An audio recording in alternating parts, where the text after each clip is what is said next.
দক্ষিণ এশিয়ার রাজনীতিতে এ এক কি মহাপ্রলয়ের সংকেত। একদিকে তেহরান আর দিল্লির মধ্যে বাড়ছে যোজন যোজন দূরত্ব, আর অন্যদিকে এই আগুনেই যেন ঘি ঢাললেন বাংলাদেশের জনপ্রিয় নেতা তারেক রহমান। ইরানের সাথে ভারতের দীর্ঘদিনের বন্ধুত্ব কি তবে চিরতরে শেষ? আর এই কূটনৈতিক ব্যর্থতায় কি মোদী সরকারের পতনের ঘণ্টা বাজিয়ে দিচ্ছে?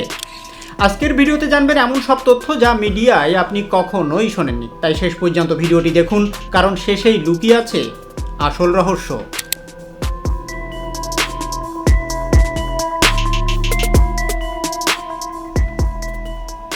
কেন ইরানের সাথে ভারতের সম্পর্কের এই অবনতি?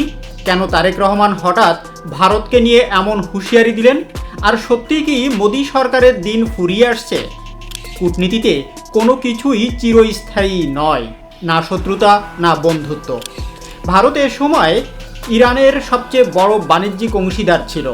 বিশেষ করে জ্বালানি তেলের জন্য ভারত ছিল ইরানের উপর নির্ভরশীল। কিন্তু গত কয়েক বছরে মোদী সরকারের ইসরায়েল ঘেঁষা নীতি ইরানকে ক্ষুব্ধ করেছে। ইরান এবং ইসরায়েল তৃতীয় বিশ্বযুদ্ধের দ্বার প্রান্তে। এমন সময় ভারতের অবস্থান রহস্যজনক। ভারত সরাসরি ইসরায়েলকে সমর্থন না দিলেও মোদী সরকারের নীরবতা এবং ইসরায়েলের সাথে সামরিক চুক্তি ইরানকে একটি বার্তা দিয়েছে যে ভারত আর আগের মতো নির্ভরযোগ্য নয়। এরই মধ্যে চাবাহার বন্দর নিয়ে ভারতের গড়িমসি তেহরানকে অতিষ্ঠ করে তুলেছে। ইরান এখন মনে করছে মোদী সরকার আমেরিকার চাপে পড়ে ইরানকে মাঝপথে ফেলে দিচ্ছে। আর এই যে বিশ্বাসঘাতকতার অভিযোগ, এটাই দক্ষিণ এশীয় ভূ রাজনীতিতে ভারতকে একঘরে করে ফেলেছে। ঠিক যখন ইরান ভারত সম্পর্কের ফাটল স্পষ্ট, তখনই দৃশ্যপটে হাজির হলেন বাংলাদেশের প্রধানমন্ত্রী তারেক রহমান। তারেক রহমান দীর্ঘদিন ধরেই ভারতের আঞ্চলিক দাদাগিরির বিরুদ্ধে সোচ্চার। সম্প্রতি এক বিশেষ বার্তায় তিনি ভারতের পররাষ্ট্র নীতির কড়া সমালোচনা করেছেন।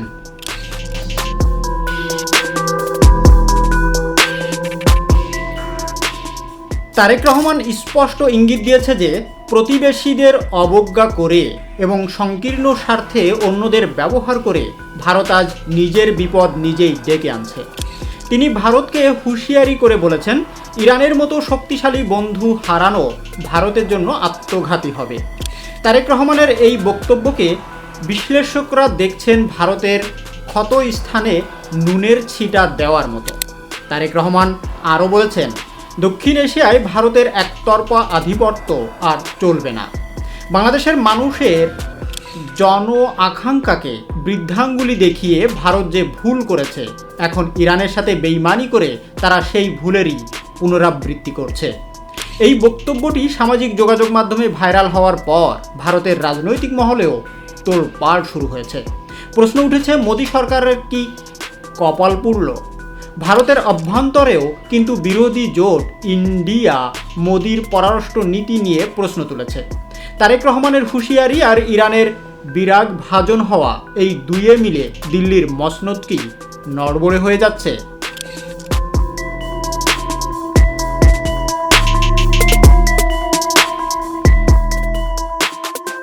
ইরান ভারত ফাটলটি আরও স্পষ্ট হয়েছে মধ্যপ্রাচ্যের বর্তমান পরিস্থিতিতে। এর আগে ইসরায়েল হামাস যুদ্ধে মোদী সরকারের সরাসরি ইসরায়েল ঘেঁষা নীতি ইরানকে চরমভাবে ক্ষুব্ধ করেছে। এটি পরিষ্কার করে দিয়েছে যে দুই দেশের কূটনৈতিক শিষ্টাচার এখন খাদের কিনারায়। অন্যদিকে ইরান এখন চীনের দিকে বেশি ঝুঁকছে।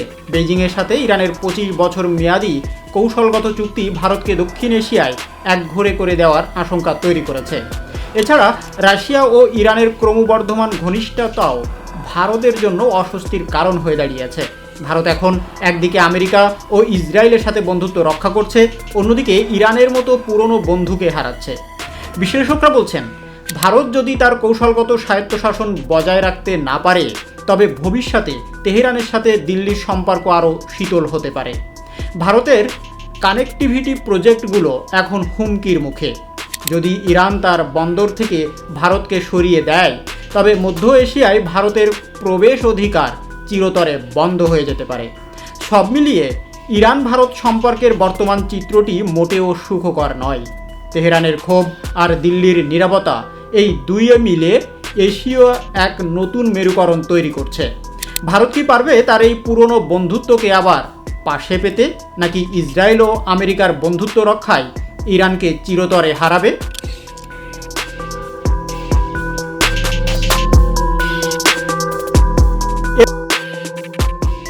এর ফলে ভারত অর্থনৈতিক ধাক্কার সম্মুখীন হবে।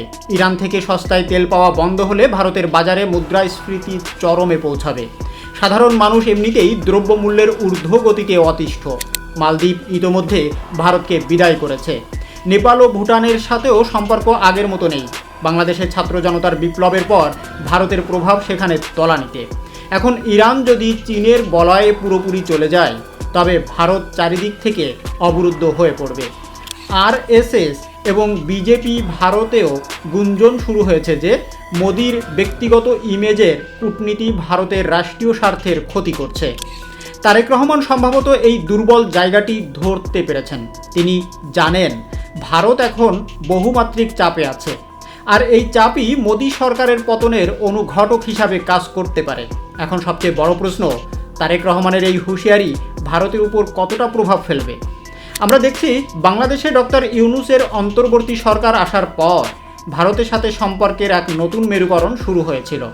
তারেক রহমান বাংলাদেশের প্রধানমন্ত্রী হয়ে আসার পরে তা আরও তীব্রতর হয়েছে। তিনি যখন ইরান ভারত দ্বন্দ্বে ঘি ঢালছেন, তখন বুঝতে হবে তিনি আসলে ভারতের নেইবারহুড ফার্স্ট পলিসির কফিনে শেষ পেরেকটি ঢুকতে চাইছেন।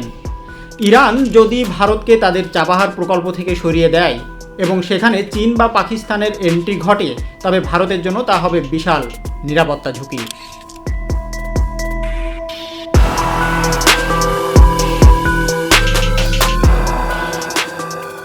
আর ভারতের এই দুর্বলতার সুযোগে দক্ষিণ এশিয়ার দেশগুলো ঐক্যবদ্ধ হতে শুরু করেছে।